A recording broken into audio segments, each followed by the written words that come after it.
पण ज्या मेंदूला शेण आणि गोमूत्र प्रिय आहे त्यांच्या बाबत अशा गोष्टी सहज साध्य असू शकतील. या लोकांना मनुस्मृती प्रिय आहे तर त्यांनी ती सर्वात आधी आपल्या घरात लागू करावी. काय माहिती केली असेलच त्यांनी. नशीब सतीप्रथा बंद आहे, कायद्याने निषिद्ध आहे, नाहीतर उद्या ती देखील चालू करा म्हणून या सगळ्या भक्तीने बांगड्या फोडत जळत्या चिठ्ठीवर उड्या घ्यायला कमी करायच्या नाहीत. काही भरोसा देता येत नाही. सडलेल्या मेंदूच्या लोकांचा खरंच काही भरोसा देता येत नाही. दर एक पुरुष फेक प्रोफाईलला माझ्याकडून चोखून घ्यायचा असतो. अरे काय तुमच्या फॅन्टेसी आहेत, मी स्ट्रेट आहे आणि एवढं काय माझ्या शरीराचं आकर्षण बरं. इतके कुजलेत हे लोक, काय सांगावं बरं तुम्हाला. पण आमच्या आजोबा आणि आजीना डेंजर खमके होते. त्यांनी आरेला कार्य करून हर एक हरामखोराच्या बोचावर आखूड ओढले होते. घाबरून गप्प बसले नाहीत बरं का ते. सावित्रीमाईनं थोबाडं सुजवली झापडं हाणून एकेकाचे. शाहूबाबांचं घर जाळलं, त्यांच्या खुनाचा प्रयत्न झाला तरी आरक्षणाचा निर्णय त्यांनी बदलला नाही. ना शिकवण्याचा वसा या फुले बाबांनी टाकून दिला, ना बाबासाहेबांनी कोणत्याही प्रकारे कच खाल्ली. बहुजनांनो, हा आपला वारसा आहे. शिवबा पंजोबा आहे आपला, ज्योतिबा शाहूराजा आपला आजा आणि साऊमाई आपली आजी. बाबासाहेब आधुनिक भारताचा पिता. या फायटर लोकांचे आपण वारस आहोत. मार्शल रेसचे योद्धे आहोत. रायनाक आणि सिद्धनाथची रग जोपासणारे आपण आहोत. आणि हे याचसाठीच सांगणं की बाबासाहेब म्हणायचे ना, जो आपला इतिहास विसरतो तो कधीच इतिहास घडवू शकत नाही. आणि म्हणून माझ्या स्वतंत्र पत्रकारितेवर राग धरून मला शिव्यांची लाखोली वाहणाऱ्यांनो, मी तुम्हाला घाबरत नाही. माझी बाजू सत्याची आहे, माझी बाजू संविधानाची आहे, माझी बाजू कायद्याची आहे, नैतिकतेची आहे. आणि तुम्ही सगळे लोक खोटे आहात. खोटे, खुसके आणि डरपोक परंपरेचे वाहक आहात. तुम्हाला काडी मात्र किंमत मी देत नाही.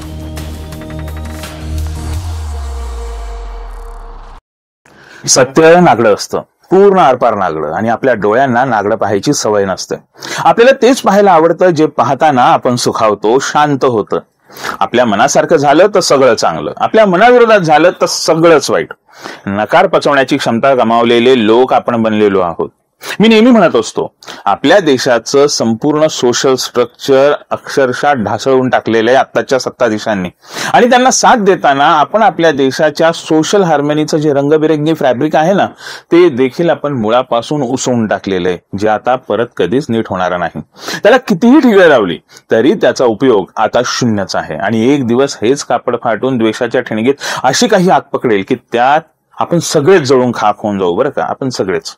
म्हणून दोस्तो, आजचा व्हिडिओ हा डॉक्युमेंटरीवाला व्हिडिओ नाही. एका महत्वाच्या विषयावर माझं प्रामाणिक विवेचन आहे आणि विषय आहे ऑनलाईन ट्रोलिंगचा.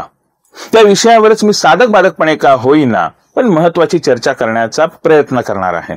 मागील 2-3 आठवड्यात आपण जे काही व्हिडिओ बनवले त्यामुळे दुःखी झालेल्या संघी आत्म्यांनी मला शिव्या देताना जी पातळी सोडून वागणं चालवलेलं आहे ना, ते खरंच कमाल आहे. इतका त्रास व्हावा आपल्या स्वतंत्र पत्रकारितेच्या या कंटेंटमुळे? जर हा त्रास त्यांना होत असेल तर आपण अगदी योग्य मार्गावर आहोत याची ती पोचपावतीच देत आहेत बरं का. बरोबर आहे की नाही? त्याची ही चर्चा आज आपण करणार आहोत आणि ती करायलाच हवी.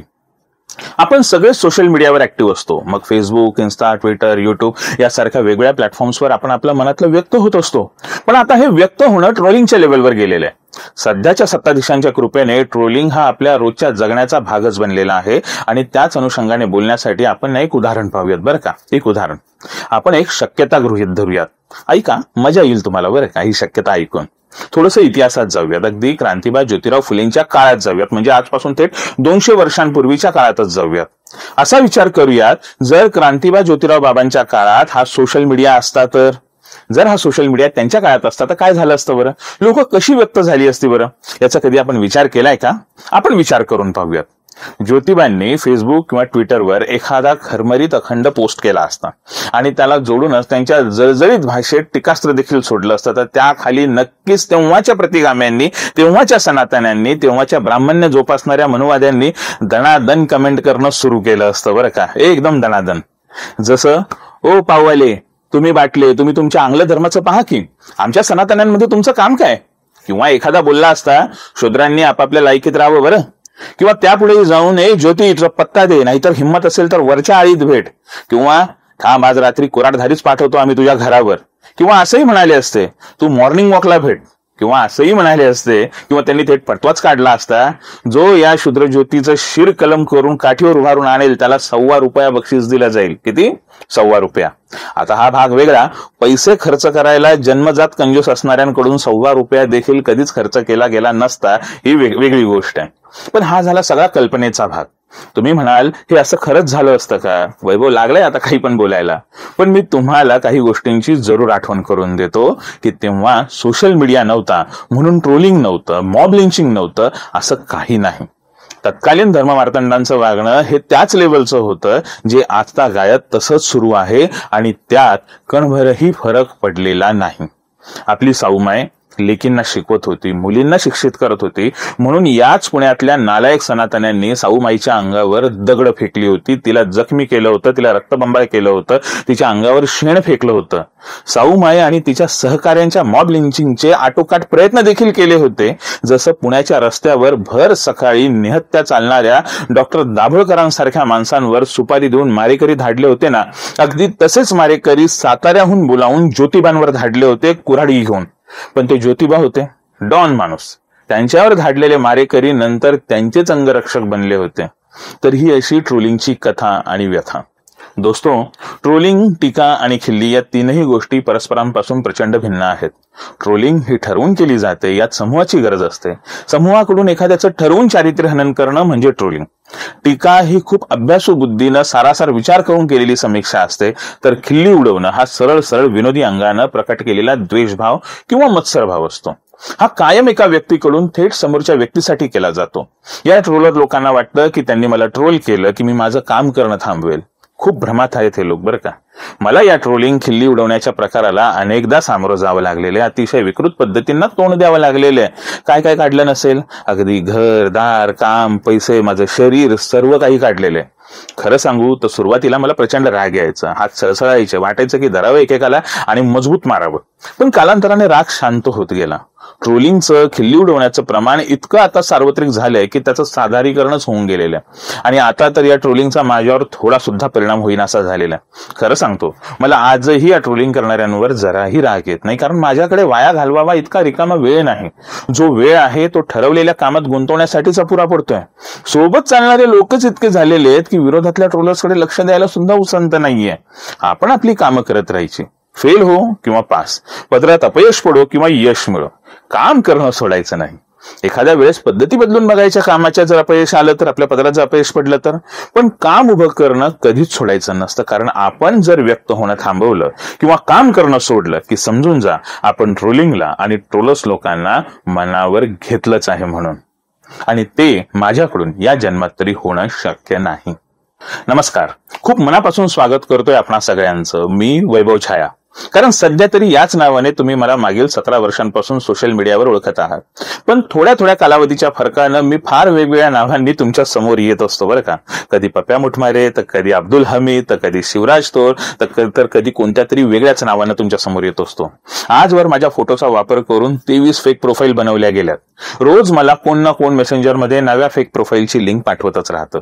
कुणीतरी माझ्या नावानं कुणाला तरी फर्निचर विकत असतं, कुणी सेक्स चॅटिंगसाठी उकसवत असतो, तर कधी कुणी पैसे मागत असतो. पण सध्या जरा जास्त जोरातच प्रेम उतू चाललंय माझ्यावर या सगळ्या ट्रोल गँगचं.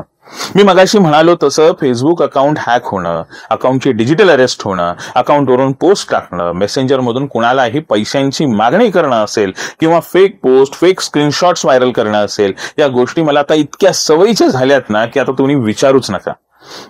दर महिन्याला अकाउंट सोबत छेडखानीच्या गोष्टी आता कॉमन झालेल्या आहेत माझ्यासाठी.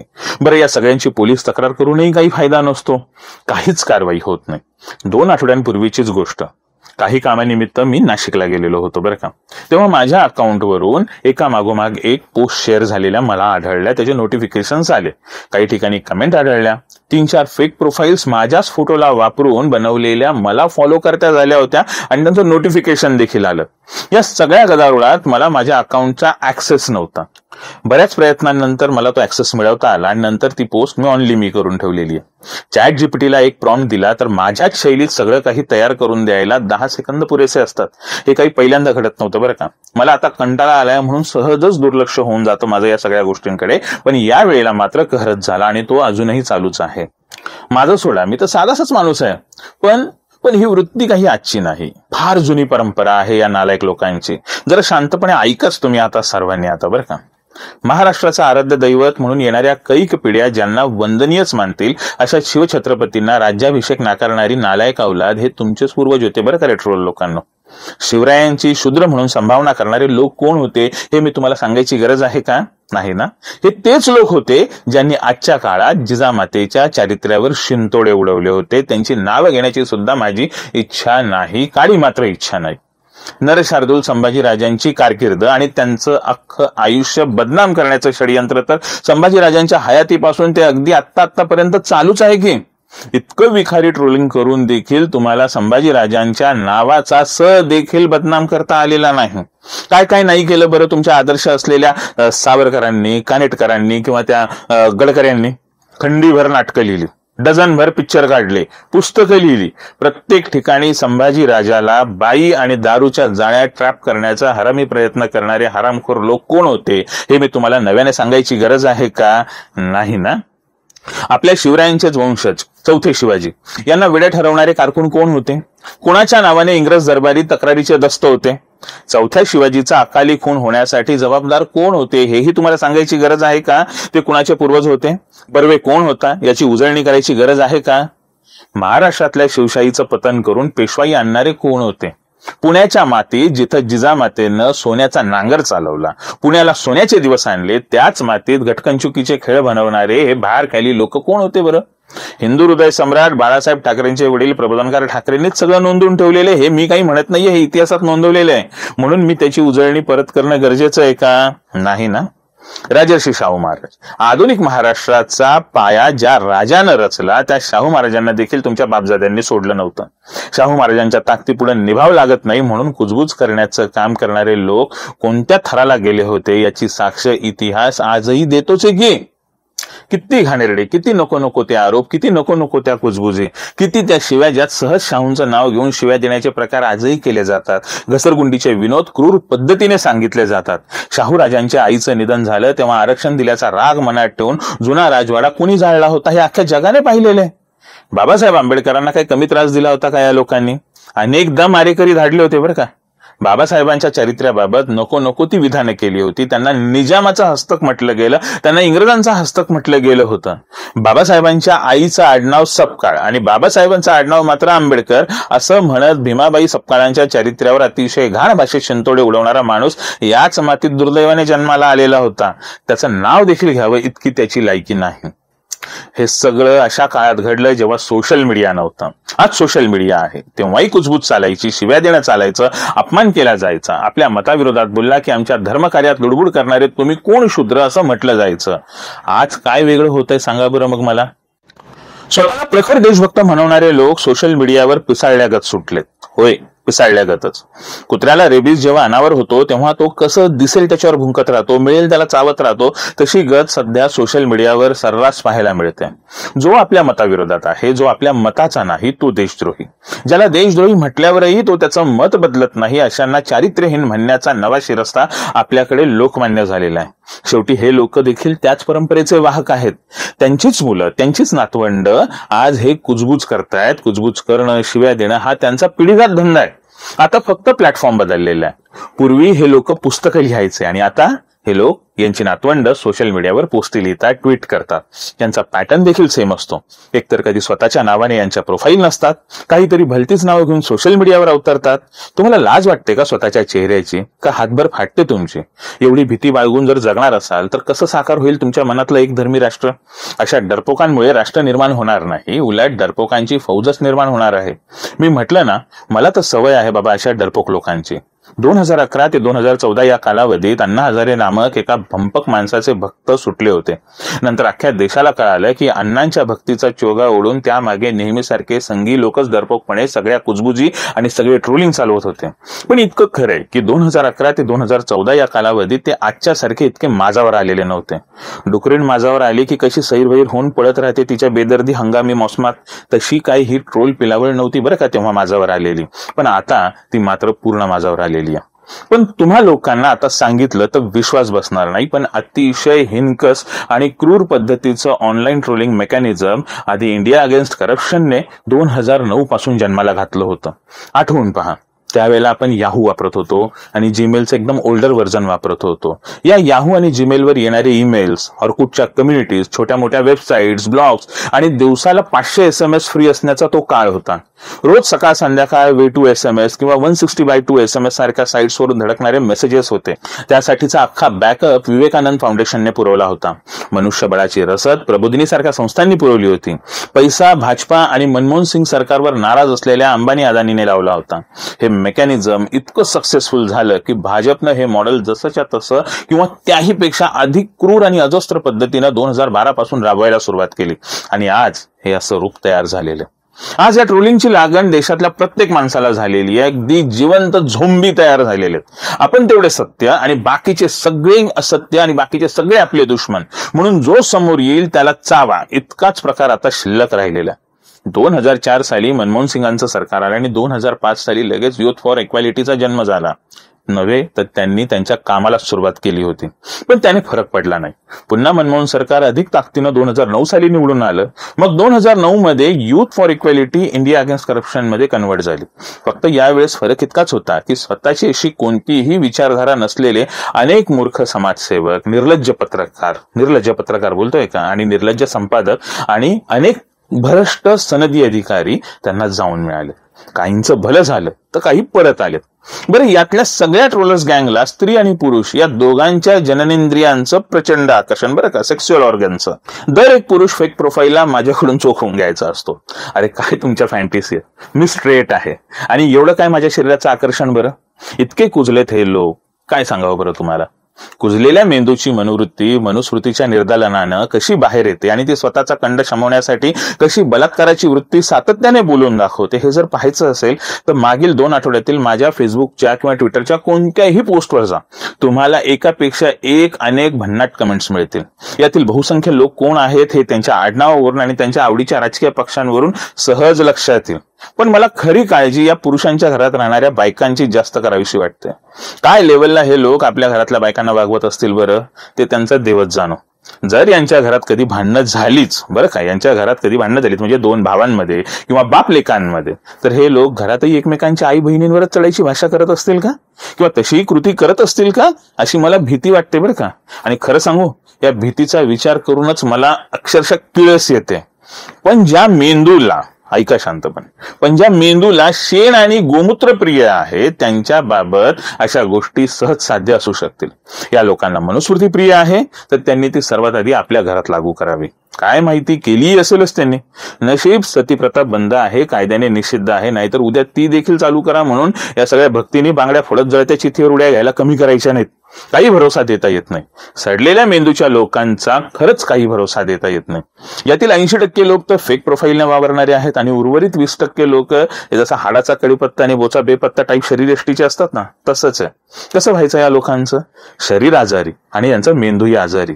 हॅपीनेस इंडेक्स अशा लोकांमुळेच देशाचा बर्बाद होत आलेला आहे बरं का, हॅपीनेस इंडेक्स. पण या सगळ्यात फडणवीस मास्तर आणि त्यांची PR टीम पक्की शहाणी सिद्ध झालेली आहे बरं का. ट्रोलिंगचा पॉझिटिव्ह वापर कसा करून घ्यावा हे त्यांची टीम बरोबर हेरते. जेव्हा केव्हा फडणवीसांना लोकप्रियतेची गरज भासते किंवा एखाद्या सर्वेत जेव्हा केव्हा फडणवीस सर्वेत पिछाडीवर जातात किंवा एखादं प्रकरण, अंगलट जाणारं प्रकरण समोर येतं, जसं मागे एका निनावी जाहिरातीचं प्रकरण समोर आलं होतं ना, अगदी तसंच, तेव्हा अर्बन मनुवाद्यांकडून अमृता फडणवीसांना ट्रोल करण्याची सुरुवात होते. मग ते कधी त्यांचं गाणं असतं तर कधी त्यांचं वक्तव्य असतं किंवा त्यांचे कपडे. मामींना कळत नसेल का की कोणत्या औचित्याला कोणता पोशाख असावा ते?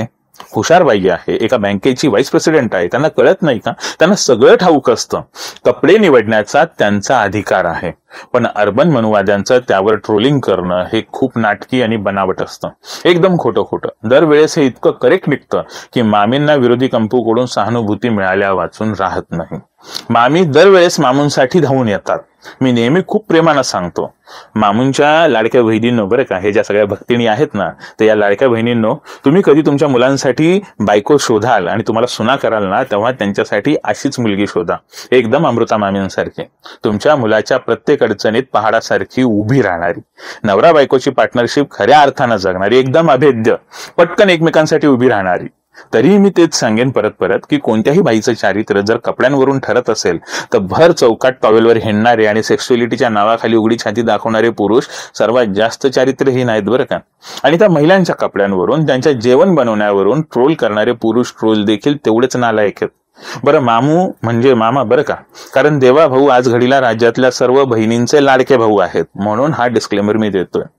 दोस्तो, हे जे ट्रोलर लोक आहेत ना, त्यांना आता प्रेमाने म्हणतोय, दोस्तो तुम्ही वेगवेगळ्या देशातले नंबर वापरून, तिथून चालू केलेल्या प्रोफाईल्स वापरून मला ट्रोल करू पाहणाऱ्या येडमठ्ठ्यांनो, तुम्ही खरंच येडमठ्ठे आहात. कारण तुमची झेप 40 पैशांवरून पुढे सरकणारी नाही.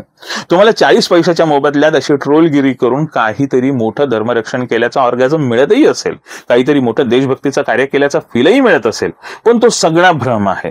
भ्रम, एकदम शुद्ध भ्रम. थोडक्यात सांगतो, तुम्ही सगळे लोक भामटे टवाळखोर पाकिटमार आहात. त्या पलीकडे माझ्या लेखी तुमची किंमत शून्यच आहे, किंबहुना शून्यापेक्षा थोडी जास्त, 0.40 पैसे. मी व्हिडिओ बनवत राहणार, मी माझी स्वतंत्र पत्रकारिता करतच राहणार. तुम्हाला जे करायचे ते तुम्ही इमानदारीने करा. तुमच्याकडून कधी सत्याची बाजू घेऊन बोलावं अशी माझी तरी अपेक्षा नाही, पण खूप कळकळीनं सांगतो की ही प्रत्येक पोस्ट 40 पैशांची जी नोकरी आहे ना, प्रति पोस्ट 40 पैशांची नोकरी तुम्हाला कुठेच नेणारी नाही, उलट ती खड्ड्यातच घालणारी आहे. अमित शहाचा मुलगा पहा, ICC वर आहे, तो 40 पैसे नाही तर 40 कोटी कमवतो, कदाचित 400 कोटीही कमवत असेल.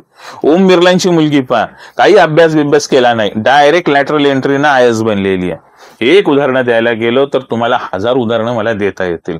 आणि तुम्हाला काय मिळतंय? दतुरा आणि खोट्या भ्रामक कल्पना. कीव करावीशी वाटते तुमची.